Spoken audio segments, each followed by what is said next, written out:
Hi, and welcome back to my channel. I'm here with my May TBR for the first time in 2 months. I don't have a readathon to structure my reads, but that doesn't mean that it's not without structure. This is going to be a fairly quick video, shorter video, because I am trying to film this before school, before work, on a Thursday morning, because I didn't forget to do it over the weekend. I just didn't have some of the library books yet. Without further ado, let's get started. Okay, I have 3 stacks over here on how I'm dividing the books on my TBR for the month of May. I have the stack that is all of my quote-unquote required reads, all of my different lists that are extending throughout the year 2024.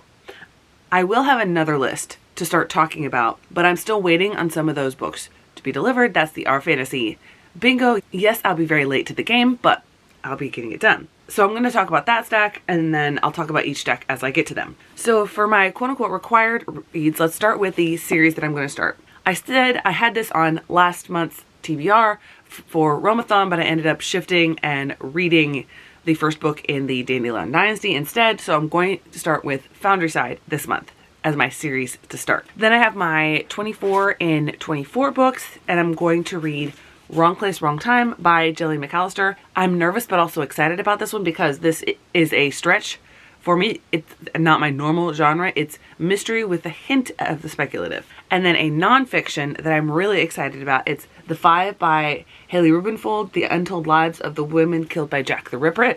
I've heard really good things about this one, so I'm excited about this. Then I don't necessarily need a book to continue in my Rick Riordan Presents imprint project because I've been reading a lot of those. I'm nearing being caught up with those. I figured, let's go ahead and do The Cursed Carnival and Other Calamities, which is one of the oldest books under this imprint, and I haven't read it just because I don't tend to read compilations, short stories, but I want to read everything in this. And this actually will help with Our Fantasy Bingo, but I'll get to that later. The next project that I'm going to tackle is working through series that I started prior to BookTube, and I have a few that I am continuing in.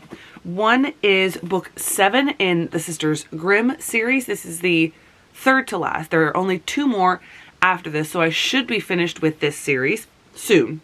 See, May, June, July. So I should be finished with the series in July. And then I'm going to start working through the Fablehaven series. There are 5 books in this series. I don't want to try to finish all of them in 1 month, so I'm going to give this one a try. And then, keeping on that same trajectory, I do want to finish one of those series. So I'm going to read, I think, what is it called? It's called the, almost said Spy School. That's a different series.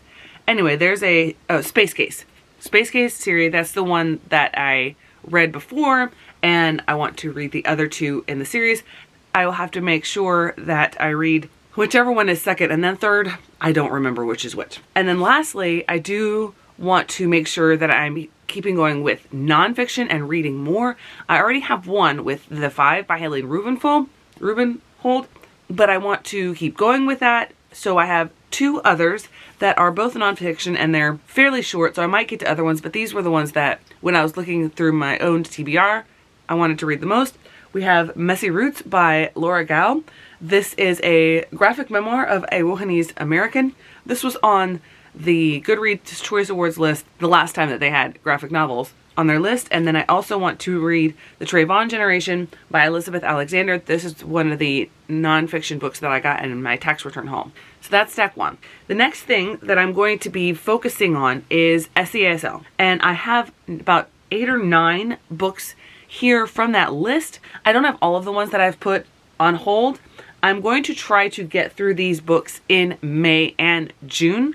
So that means I'm going to be reading a lot of them, probably more than I have physically here. I'm going to try next to focus on the middle grade because I have a huge chunk for the young adult that I had already read prior to starting this project. So the ones that I'm going to be looking at, I'm not going to talk about synopses because I will talk about that in my SEASL project videos.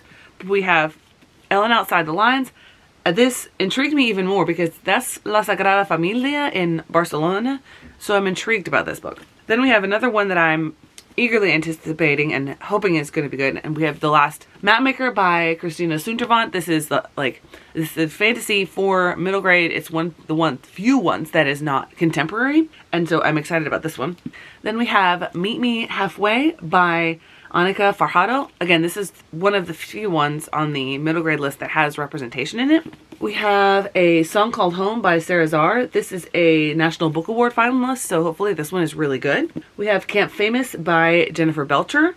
We have Blackbird Blue Road, which is also fantastic. Also has representation in it. I'm excited about this one. We have A Duet for Home by Karina Jan Glasser.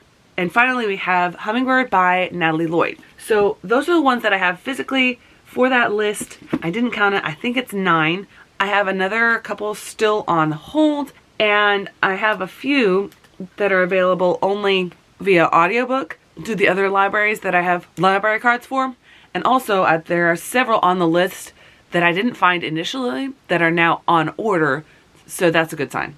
The last category that I have are new releases that I'm eagerly anticipating and that I think might be on the Goodreads list for later this year. I'm trying to get ahead of it, so I don't have as many books to read then. Also, I'm just trying to stay on top of these things. I have a few written down. There's The Warm Hands of Ghost by Catherine Arden. I have an ALC, an advanced listening copy of that. Also, I did purchase it from Owl Crate. It was one of their monthly ones, and they had extra stock and they sold it. So hopefully that I will like that one. I also have Goddess of the River coming in, I believe, Illumicrate in May. So that might be a book that I read in May. I just don't have it physically at the time of filming. And then I also have written down The Prisoner's Throne, which is book 2 in the Holly Black series. If I'm able to get a copy of that, that would be great. My library doesn't have any copies of it, which doesn't make any sense to me.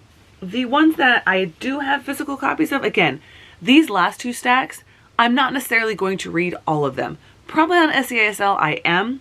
They are middle grade, so they will read more quickly.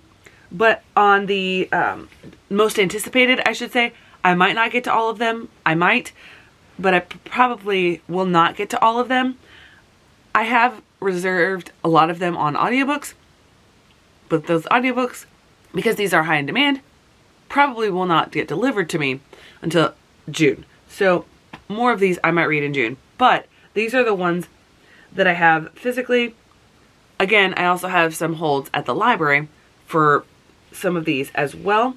These are the ones that I think have the highest chance of it. I also have a list of other ones that I'm just interested in that I may get to if I get through all of these. We have Dark Star Burning, Ash Falls White.